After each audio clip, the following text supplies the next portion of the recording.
안녕하십니까. 감사 스마일입니다. 5월 29일 금요일 아침 방송 기쁘게 시작하겠습니다. 오늘의 한 줄 명언은 세상의 중요한 업적 중 대부분은 희망이 보이지 않는 상황에서도 끊임없이 도전한 사람들이 이룬 것입니다. 감스님들도 지금 하고 있는 일들이 잘 안되고 또 희망이 없어 보이더라도 꾸준히 도전해 보실 것을 조언드리고, 감사 스마일도 누가 알아주지 않더라도 이렇게 꾸준하게 한번 제 길을 가볼 수 있도록 하겠습니다. 많은 감스님들의 응원과 사랑이 필요할 때라는 말씀 드리고 시작하겠습니다. 수지동탄 구리 집값 올해 3% 뛰었습니다. 규제지역 묶일까요? 제가 오늘 본론으로 관련해서 좀 이야기를 좀 드려볼 텐데, 용인 수지 구리 화성동탄 용인 기흥 수원 권선구 지금 토어제로 묶여있는 지역, 용인 수지는 묶여있는데 묶여져 있지 않은 지역들이 상당히 지금 비규제 지역 그런 집값이 생각보다 많이 상승하고 있고, 관련해가지고 지방자치단체장 선거가 끝나고 난 다음에 규제 지역이 묶일 것인가 많은 사람들이 지금 궁금해하고 있는데, 제 개인적인 생각은 먼저 말씀을 드리면 규제 지역으로 묶일 가능성이 조금 클 것이다 라는 말씀을 드리고, 조금 이따가 본론으로 자세히 좀 이야기 드려볼 수 있도록 하겠습니다. 네, 한국 부동산 우상향 지도, 제가 2호선 안쪽이라든지 GTX-A 신분당선, 분당선 핵심 거점, 그리고 경기도 반도체 라인, 이 지도를 한 장을 딱 캡처하셔가지고 진짜 이대로 한번 실천하시면 너무 좋을 것 같다는 말씀 드립니다.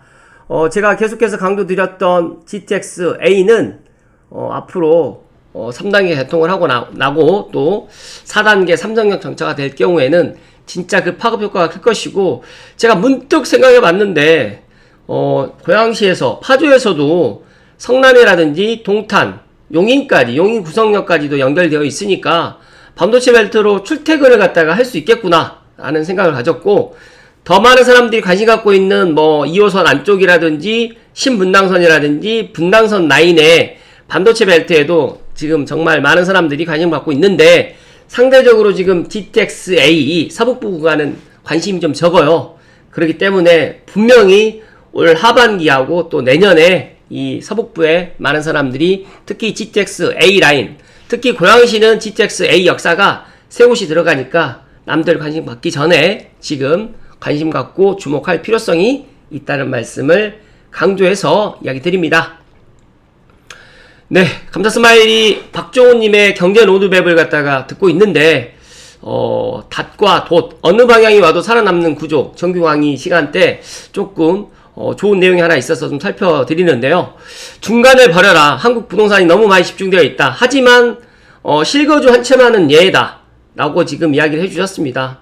한국 부동산이 지금 중간자산이라고 말씀을 해주셨고, 가계자산 70%가 쏠린 상태는 바벨이 아니다. 이렇게 균형을 맞춰야 된다라고 이야기를 했는데, 저는 그래도 많은 전문가분들은 6대 광역시라든지 지방에 투자를 해야 된다라고 이야기를 하지만, 저는 오히려 서울과 수도권, 특히 서울 중에서도 핵심지는 저는 가도 되지만 핵심지가 아닌 곳 같은 경우에는 지금 들어갈 필요는 저는 없다라고 지금 보고 있고, 차라리 서울의 빌라라든지 또 오래된 구축 아파트보다는 서울과 맞붙어 있는 지역 중에서 준신축이라든지 역세권 대단 신축, 그리고 앞으로 반도체 벨트라든지 또 교통망이 확충되는 그런 지역을 갖다가 지금 보아야 될 때라는 말씀을 덧붙여서 이야기 드리니까, 감스님들 중에서 제가 생각을 해봤어요. 제 방송이 무주택자분들이 더 많이 시청을 갖다 하기를 원했지만, 사실 무주택자분들보다 1주택자 이상분들이 더 많이 시청하는 것으로 제가 알고 있는데, 중요한 거는 1주택자도 항상 일단 갈아타기라든지 더 상위 입지로 갈 수 있도록 내가 종잣돈을 모아야 되고, 또 그런 부동산을 갖다가 알아가는 그런 인사이트가 있어야지만 더 좋은 곳으로 이사를 갈 수 있다는 말씀을 드리면서, 감사 스마일과 꾸준하게 함께 같이 공부해 나가는 그런 과정이 되었으면 좋겠다는 말씀을 덧붙입니다. 그리고 이게 국민연금 자산 내 국내 주식 비중 추정치인데요. 제가 어제 이 소식을 접하고 28일날 국민연금이 회의를 하겠다라는 이야기는 제가 알고 있었는데, 지금 보니까 기준 시점 2월 말과 5월 27일 코스피 종가가 6,200이었고 8,200이었는데 국내 주식 평가액이 2월 말에는 395조 원이었는데 지금 현재는 520조 원 정도. 국내 주식 비중 자체가 이제 거의 30%가 육박합니다. 그래서 이제 지금 국민연금에서 어떻게 할 것인가 제 나름대로 이제 생각을 했는데, 보니까 국민연금 국장 비중을 14.9에서 20.8%로 확대하겠다. 기계적 매도를 막겠다라고 지금 이 이야기를 했는데, 지금 리밸런싱 한시 위해를 갖다 지금 하겠다라고 지금 이야기를 했고, 제가 멤버십 영상에서 제가 그런 이야기 드렸지만 국민연금이 지금 하고 있는 이런 것들이 원칙을 지금 깨고 있습니다. 그렇다 보니까 저는 상당히 걱정이 많이 되고, 지금 댓글을 보다 보니까 상당히 충격적인 댓글이, 국민연금으로 지금 주식판을 도박판을 만들고 있다. 국가가 나서서 지금 시세를 조작하고 있다. 그리고 진짜 이게 이재명 대통령과 민주당이 후한무치 사회주의 독재를 막아야 될 거 아니냐. 지방선거 끝나게 되면 해기망측한 일들이 많이 올 것이다. 금리 인상시킬 거고, 그 다음에 이재명 대통령 공소 취소 노골적으로 할 거고, 국민들한테 청구서가 막 날아들 건데, 진짜 너무너무 지금 이 대한민국 국민들이 순진해서 그런 건지, 아니면 진짜 민주당 이재명 정부를 지금 찰떡같이 믿고 있어서 그러는지 모르겠지만, 진짜로 엄청난 일들이 아마 지방자치단체장 선거가 끝나고 난 다음에 일어날 겁니다. 그래서 이번 선거는 정말 중요하다는 말씀을 다시 한번 강조해서 이야기 드리면서, 제가 리밸런싱에 대해 가지고 챗GPT과 재미난 얘기 한번 물어봤어요. 일단 지금 국민연금이 리밸런싱을 유보하겠다고 하는데 네 생각은 어떠니? 그런데 5월 28일 어제 기금운용위원회에서 국내 주식 목표 비중 자체를 14.9에서 20.8%로 대폭 상향해서 리밸런싱 규칙을 현실화한 결정을 두고 하신 질문이냐고 했을 때, 찬성한 의견, 국내 증시의 충격 완화도 있고 외환시장 방어도 있지만, 제가 봤을 때는 투자 원칙과 신뢰를 무너뜨렸다는 의견이 정말 많고, 싸게 사서 비싸게 판다는 원칙을 지금 위배했습니다. 그리고 두 번째로는 정치적 여론의식에 따른 원칙을 훼손했기 때문에 앞으로 이제 국내 주식이 만약에 떨어지게 될 경우에는 진짜 그 피해가 대다수의 소액 지금 개미 투자자들에게 돌아갈 거다라는 말씀 드리기 때문에, 모르겠습니다. 찬성하신 분들도 있겠지만 제 개인적인 생각은 리밸런싱 원칙이 흔들리고 있고, 또 알고 있는 분들은 알고 계시겠지만 지금 국민연금이 회의록을 갖다가 앞으로 4년간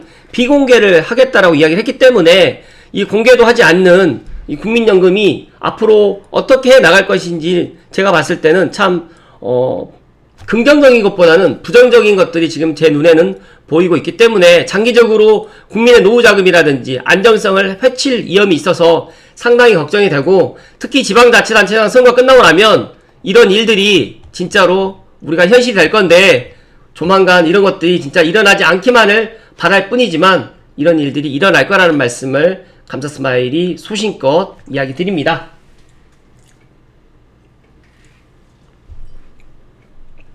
제가 멤버십 영상에서 이제 이런 이야기들을 많이 드렸지만, 그래도 지금 주식시장이 너무 뜨겁다 보니까 주식을 갖다 계속적으로 매수를 하고, 그리고 이제 빚을 내가지고 지금 주식 투자를 하고 있는 분들이 많이 계시는데, 부디 지금이라도 진짜 매도하시고 나오실 것을 제가 솔직하게 말씀을 드리고 본론으로 들어갈 수 있도록 하겠습니다.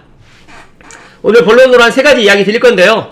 앞서서 말씀드렸던 것처럼 펄펄 끓는 구리농탄 기흥 집값 규제지역 확대 하나, 제가 판단했을 때는 확대할 가능성이 상당히 높다. 그렇다고 하면 확대를 하게 되면 이제 어떻게 될까요? 이제 그동안 이제 이 규제지역이 아니었던, 저는 덕양구라든지 부천이라든지 그리고 이제 검단이라든지 의정부 이런 쪽으로 또 반사 이익을 갖다 보게 될 거라는 말씀 드리면서, 억대 성과급 반도체 벨트 교통 등 호재로 세 곳의 집값이 석 달 새 2에서 4%가 급등을 했고, 물가 상승률을 뛰어넘어서 4월까지 규제지역 요건이 지금 충족되어 있습니다.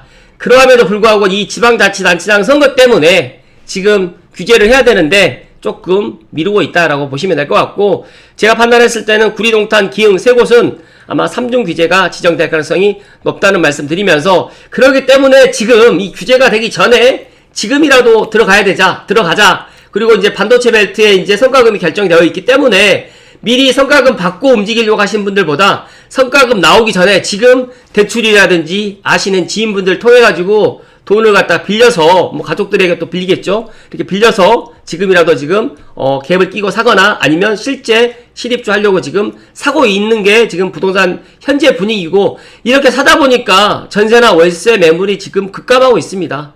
지금 전세 월세 급감하고 있고, 아마 올 하반기에 민주당이 이제 법안을 발의하겠죠. 임대차 2법, 3법을 갖다가 다시 수정해서 또 다른 또 임대차법들이 나올 수도 있겠지만, 아마 저는 그게 더 역효과가 더 날 것이고, 지금 부동산 시장 포함해가지고 저는 이 주식 시장도 정상적인 시장은 아니다 라는 생각을 갖고 있기 때문에, 제 생각에 동의하시는 분들은 제 생각을 갖다 믿고 행동을 하시면 되고, 제 생각이 조금 맞지 않다라고 생각하시는 분들은 각자가 알아서 판단을 하시면 좋을 거라는 말씀 드립니다.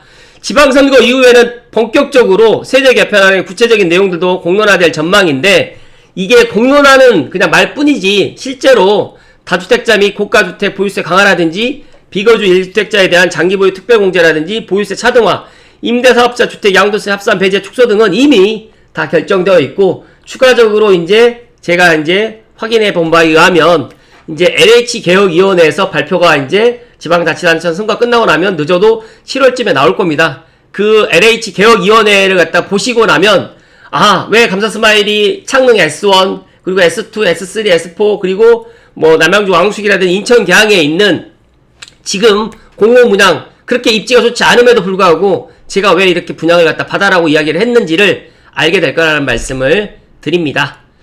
다음으로 얼티메이텀님의 좋은 인사이트 하나 또 소개해 드릴 건데요. 제가 어제도 이야기 드렸는데, 정부가 이제 도시형 생활주택 포함해가지고 이제 빌라라든지 그리고 오피스텔을 매입하겠다라고 이야기를 했는데, 진짜 정부의 말을 믿지 마십시오. 공급 대책을 발표하는 신용만 보여줬고, 실질적으로 사람들이 필요로 하는 아파트 공급이 아닌 당장 숫자놀이를 할 수 있는 꼼수, 즉 다시 말해서 사람은 밥을 먹고 싶은데 자꾸 빵을 먹으라고 지금 이야기하는 거랑 다름없고, 본인들은 아파트 살고 있으면서 중산층 이하 서민들만 빌라나 오피스텔 살아라. 만약에 빌라 오피스텔 살기 싫으면 3기 신도시 임대 아파트 살아라 라고 지금 이야기하는 것 같습니다. 하지만 3기 신도시 임대 아파트도 지금 언제 입주할지 모릅니다. 선거 이후에 내놓을 증세 말고는 관심이 너무 없어 보이기에 말 그대로 우선 아무거나 하나 던져주는 모양새인데, 현 정부의 주택시장에 대한 인식을 확인할 수 있어 보입니다. 그렇기 때문에 제발 감스님들, 제 방송을 시청하시는 감스님들만이라도 이 사실을 인지하셔야 된다는 말씀 드리고, 커뮤니티 투자자들이 비아파트를 공급으로 보지 않고 있고, 오히려 일부는 아파트로 재개발될 땅을 잠그는 요소로 지금 보고 있습니다. 서울에서 사람들은 결국 아파트를 원하고 있고, 서울뿐만 아니라 수도권에 있는 사람들 대다수가 아파트를 지금 살고 싶어 하는데, 자꾸 지금 비아파트를 공급하겠다고 지금 하고 있는데, 지역 주민들의 반응도 역시 냉소적이고요. 정부도 아파트 공급이 빠르게 안 된다는 것을 인정했습니다. 인정했기 때문에 이런 것들을 계속적으로 말도 안 되는 이야기를 하고 있기 때문에, 현재 주택 주력 매수 세력이 30대와 40대인데 이들 대부분이 당연하게 수도권 아파트를 자신들의 주거 형태로 생각을 하고 있고, 또 이 주거 형태 포함해가지고 자산을 갖다 더 크게 그리고 깊게 가져가려고 남들 관심 갖지 않을 때 지금 매수를 했던 거고, 지금도 이제 규제 나오기 전에 이렇게 매수를 갖다가 하시는 분들 보면서 2029년, 2030년까지 과연 서울과 수도권의 주택 공급이 될 것이냐, 제가 봤을 때는 힘들 거라는 말씀을 다시 한번 이야기 드리고, 이러한 수준의 공급 부족과 정부의 안일한 대응은 문재인 정부 당시에 2018년 이후 8년 만이고, 이러한 두 정부의 동일한 인식으로 인해 가지고 2018년에서 2022년도까지 벌어졌던 초유의 수도권 아파트 폭등장이 앞으로 26년부터 29년까지 이어질 것으로 예상해 봅니다. 만약에 지금 이재명 대통령이 이 사실을 갖다가 몰라서 이렇게 한다라고 생각하시는 분들 혹시라도 계시면, 다 알면서도 이렇게 한다라고 생각하시면 될 것 같고, 가능한 제 방송을 보시는 무주택자분들, 물론 많지는 않겠지만 올해 안에 자가를 마련하기를 진심으로 기원해 봅니다. 마지막으로 신사람님의 좋은 인사이트 하나 소개해 드리겠습니다. 투기라는 이름의 프레임. 진짜 투기가 무엇일까요? 제가 시간 관계상 핵심적인 내용만 마무리로 지금 이야기를 드릴 거고요. 제가 이 구체적인 내용은 제가 링크 걸어 드릴 테니까 각자가 제 방송 보시고 난 다음에 한 번 더 읽어보시게 되면 진짜 도움이 많이 될 거라는 말씀 드립니다. 투기냐 투자라는 애초에 잘못된 질문입니다. 진짜 질문은 이것이죠. 생산의 3요소 중 마지막으로 남은 토지에 대한 개인의 권리를 국가가 얼마나 가져갈 것인가. 또 이 질문의 답에 따라서 대한민국 경제구조가 결정될 건데, 토지의 사적 소유와 자유로운 거래가 보장되는 시장경제로 남을 것인지, 아니면 생산의 3요소 모두를 국가가 통제하는 구조로 전환될 것인지, 이 정책은 토지의 소유권, 사용권, 수익권 중 무엇을 건드릴까? 세 가지가 모두 국가로 넘어가는 날이 정말 위험한 날입니다. 그 전까지는 토지를 움켜쥐고 있으면 이긴다. 모두 넘어가기 전까지는 말이다. 그래서 이 글을 읽고 행동하실 감스님들께 좋은 결과가 따르길 바라고요. 일단 정책에 반응한 사람은 정책이 바뀔 때마다 포지션이 흔들리지만, 구조를 읽게 되면 정책이 바뀌어도 기준이 흔들리지 않는다. 이 사실을 꼭 명심하시면 좋을 것 같고, 생산의 3요소, 토지, 노동, 자본 중에 노동과 자본은 국가가 통제하지만 토지만이 시장 여기에 남아있다. 그리고 마르크스 공산당 선언 10가지의 강령 제1항은 토지 사적 소유의 폐지입니다. 이는 토지가 유일하게 국가가 만들거나 통제할 수 없는 생산 요소이기 때문에 소련, 중국, 북한 모두 토지 국유화를 실행했지만 세 나라 모두 농업 생산성이 붕괴되었고, 투기 근절이라는 프레임은 토지에 대한 국가 개입의 정당성을 확보하는 도덕적 수사로 익힐 수가 있고, 똑같이 남의 돈으로 투자해도 부동산에는 투기, 주식에는 성장 동력이라고 부르는 구조적 모순이 존재하는데, 지금 빚을 내가지고 주식 투자하고 있는 분들, 만약에 주식 가격이 지금보다 반토막 난다 라고 생각하시면 누구한테 원망을 갖다 하실 건가요? 그렇기 때문에 빚을 내서 주식 투자는 절대 하지 마시고, 차라리 빚을 내고 투자를 갖다 할 곳은 저는 내 집 마련이다 는 말씀을 다시 한번 강조해서 이야기 드립니다.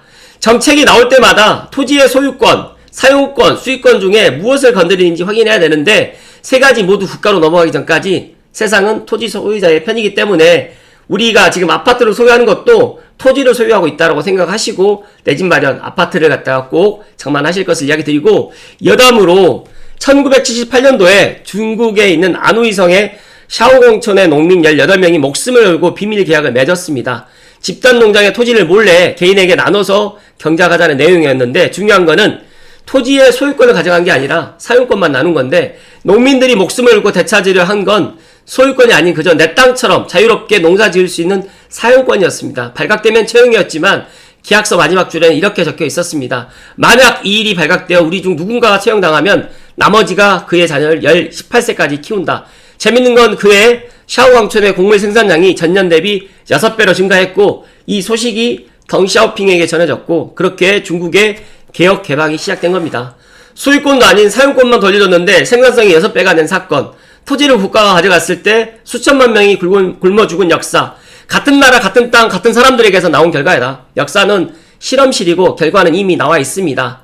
그리고 자본주의 사회에서 개인의 생존을 위해서 정치를 분석할 필요성이 있는데, 우파 집권기와 진보 집권기에는 개인이 세상을 읽는 방법이 달라져야 한다는 걸 느꼈고, 정책의 표면과 이면 사이에 간극이 커지는 시기가 있습니다. 그런 시기에는 이면의 구조를 먼저 살펴야 되고, 누군가가 손가락으로 어딘가를 갖다가 가리키면 그 손가락이 가리키지 않는 곳을 보려고 노력해야 되고, 뉴스가 나오게 되면 뉴스에 등장하지 않는 사실은 무엇인지 살피면서, 이슈가 터지게 되면 이슈에 가려진 것은 또 무엇인지 또 고민을 하면서 그렇게 나의 인사이트를 갖다가 가져가실 것을 이야기 드리고, 정치인들은 대중에게 결코 친절하게 모든 걸 이야기해 주지 않는다라는 이 마지막 이야기를 꼭 명심하시고, 오늘부터 사전투표가 있고 다음 주에 6월 3일 지방자치단체장 선거가 있는데, 진짜 이번 지방자치단체장 선거는 정말 중요한 선거라는 말씀을 마지막으로 이야기 드립니다.